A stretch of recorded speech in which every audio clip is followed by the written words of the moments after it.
পরিমণি যদি শর্ত দেয় যে আপনি তাকে বিয়ে করলে সে দিনের পথে চলে আসবে, তাহলে আপনি কি তাকে বিয়ে করবেন? তো পরিমণি, আমার প্রিয় বোনের যদি, আমার ছোট বোনের যদি হাজব্যান্ড থাকে, আমি তাকে কিভাবে বিয়ে করব? যদি কোনো কারণে হাজব্যান্ড কোনো সমস্যা হয়, সে যদি দিনের পথে আসে, তার সব ছবিগুলো যদি ডিলিট হয়, কেমন? যদি সে আসতে চায় আসুক না, দরজা তো সব সময় খোলা। তবে ঘরে যদি আমি মাইদ্যের খাই, তোরা আমার ফিটের স্থানে একটু ফিট বিছিয়ে রাখিস। আকাশ যদি মাথায় পড়ে ভেঙে ঊর্ধ্বে দুহাত বাড়াস, সুখের সাথে দুঃখের পানে যদি না চায় ধৈর্য ধরে থাকিস। তো তোরা আমার পাশে একটু থাকিস আর কি। I love you. আল্লাহ, এই প্রশ্নের জবাব যাতে আমার বাড়িতে না যায়, এদিনই প্রশ্ন করস তোরা। আল্লাহ তো করে হেদায়েত করক। কালকে রাত 1:20 একটা অনুষ্ঠান দেখছি ইউটিউবে, 3-4 মিনিটে, চিত্রনায়িকা ফফির মেতা হাসে। মাগো পরশু আমি 2টা বাজে ফরিমনির ইয়াতে কমেন্টস করে দিছি, আর এটা লই আর 400 গালি গালাস। তাইলে তুমি ইডি করো। আসলে আমি ওই গাছতলা হেয়ানে হইলো আমার রাত 2টাতে ফ্লোর খাগড়াছড়িতে মাহফিল করি, এন সাটখিল করছি, করে যাইতে যাইতে দেখলাম যে আমার ফেজে হজরত আল্লামা ফরিমনি বাসি আইছে ফেজটা। তাই কত দোয়া করে দিছি, তা আজ্যতরুক্ত দোয়া করলে কবুল হয়। আমি বলছি, মহান আল্লাহ আপনাকে দিনের জন্য কবুল করুন। আয় কমেন্টস লে তোরা আরো যা গালি গালাজ করছ।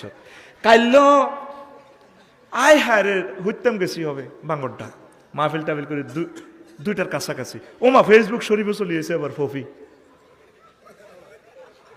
আয় তো তোর মতো সিটিং রে, শত হইলে তো আমি মানুষ তো। কথা বুঝছ? আয় কি অন্য গ্রহের নেই। আয় চাইলাম সে আফা কিতা কয়, বহুত কানলো। তার কথা থেকে একটা জিনিস শিখলাম। আমার মা বাপ তো ইচ্ছে করলে আমাকে হাফেজে কোরআন বানাতে পারতো, আমাকে ডাক্তার ইঞ্জিনিয়ার বানাতে পারতো। 28 বছর আমি চিত্র জগতে কাজ করেছি সুনামের সাথে, কারি টাকা পয়সা কামিয়ে দিয়েছি, সকলের কাছে আমি ভালো ছিলাম। এখন আমি খারাপ হয়ে গেলাম, সকলে আমাকে মারার জন্য খুনি নিয়োগ করছে, এইভাবে আর কি কথাটা জাস্ট। তো আমি ওই কথাটা থেকে বুঝলাম ওইটাই বুঝলাম। দেখেন, একটা মানুষ নায়িকা পড়ন্ত বিকেলে তারও কলবে মিস কল এসেছে, না আমি যা করেছি আসলে ভালো করি নাই, আমাকে এই সুন্দর এ কথাটাও বলছে। নায়ক হইলে তো ভালো একটা পরিবার বিয়ে করে না। এই যে আমি প্রত্যেক ওয়াজেতে বলি নায়িকা বোনদের জন্য, তোরা তো মনে করস বোধ হেমিয়া বা ইসলামী করে, কারণ ওরাও তো আমার কাস্টমার। এক তাসলিমা নাসরিনের বিয়ে করতাম, কই আয় এনায়তুল্লাহ আব্বাসী ভাই তারও জুতা দিয়ে উঠলোর দরকার। আমি অপেক্ষায় আছি কোন দিন আমার ভাই জুতা দিয়ে ফিরবো, কারণ এনায়তুল্লাহ আব্বাসী ভাইয়ের জুতার ফিটা খাওয়ানো তো একটা ভাগ্যের ব্যাপার। উনি অনেক বড় আলেম। আল্লাহ আমার এনায়তুল্লাহ আব্বাসী ভাইকে নেকায়াত দাও। উনি আওলা দেওলি, বাংলাদেশের বড় স্কলার বেটা, আমার শ্রদ্ধেয় বড় ভাই। আল্লাহ এই উপগ্রহে, এই গ্রহে এনায়তুল্লাহ আব্বাসী সাহেবের সম্মান কিয়ামত পর্যন্ত রাখো।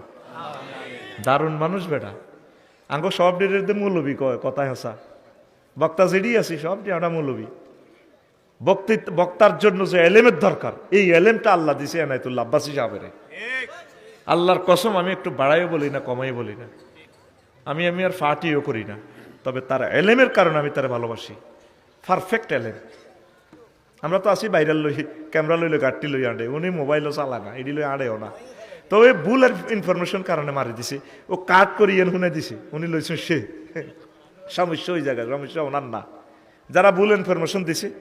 বলছি যদি তওবা করি, তাসলিমা নাসরিন মুসলমান হয়, মোরতাদে তো ফিরিয়ে গিয়ে যদি আমার সিনিয়র মানুষ বিয়ে বইতো ছেলে দরকার, আমার বোর ফাওটাও সাবিদের তিনি বিয়ে করি, অসুবিধা কিতে। তো গরম মারামারি লাগলে কর্তৃপক্ষ দায়ী নয়। আমি কথা কইছি হেমনে কেমনে, ওই ক্যামেরা শরীফে তো কাড়ি হেমিয়ারে শুনে দিছে, তেমিয়া তারা জুতা দিবে 100 জুতার ভাই দেওয়ার দরকার। তা আমি যে নায়িকাদের জন্য একটু বলি, তারা তো আমাদের মানুষ। মেসি নেইমারের কথা কেন বলি? তারা গুগলে আমাদের কথা শোনে। ডোনাল্ড ট্রাম্প, জো বাইডেনের ভাইদের কথা কেন বলি? তারা আমাদের কথা শোনে। এই মানুষগুলোকে বাঁচাতে হবে, কথা ঠিক কিনা? এই যে পফি আমার প্রিয় বোন বললেন, এগুলো তো ভুল করেছি। তা আমি আমার সকল প্রিয় বোনদেরকে বলবো, আল্লাহর পথে ফিরে আসুন। আল্লাহর কাছে আসলে আল্লাহ কত খুশি হয়। অশ্লীল ছবি করেছেন, লক্ষ লক্ষ যুবকের চরিত্র ধ্বংস হয়েছে আপনাদের ছবি দেখে। আল্লাহকে তাহাজ্জুদ পড়ে ডাক দেন, আল্লাহ ভুল করেছি, তুমি আমাকে মাফ করে দাও। আল্লাহ কত খুশি, আপনাদেরকে রহমতের কোলে জড়ায় নেবেন। বান্দি, আমি তোমাকেই তো চাচ্ছি, তোমাদের জন্য তো আমি জান্নাত বানাইছি। আল্লাহ যদি ক্ষমা করে দেয়, আমার আর আপনার কোনো অসুবিধা আছে? তাইলে নায়ক নায়িকা, হিন্দু বৌদ্ধ খ্রিস্টান সকলের জন্য আমরা দাঁড়িল আল্লাহ। এই জন্য সকলের কথা আমরা এতে আনি। তো ওমর রাদিয়াল্লাহু তাআলা আনহু মামলাটা খারিজ করে দিছেন। তুমি তো তারে শিখাও নাই। অনেক ছেলে মেয়ে দায় বিয়া করেনি, নিজের পায়ে নিজে কুড়াল মারছ, তোমার ছেলে মেয়েও দায় যাইব। আল্লাহ চিত্রনায়িকা আমার প্রিয় বোন ফফিকে তুমি দিনের জন্য কবুল করো, 100% পর্দা ফসিদা করে। আর অনলাইন থেকে ওনার যত ভিডিও আছে, আশা করি আমার প্রিয় বোন এগুলো সরাই দিবেন। মহিলা বিভাগে আমার প্রিয় বোন প্রয়োজনে সংস্কৃতি নিয়ে কাজ করুক, ঠিক কিনা? পরিমণি বোনের জন্য অজস্র ভালোবাসা রহিল। অশ্লীল জগৎ থেকে ফিরে এসে কোরআন সুন্নাহ যেভাবে বলেছেন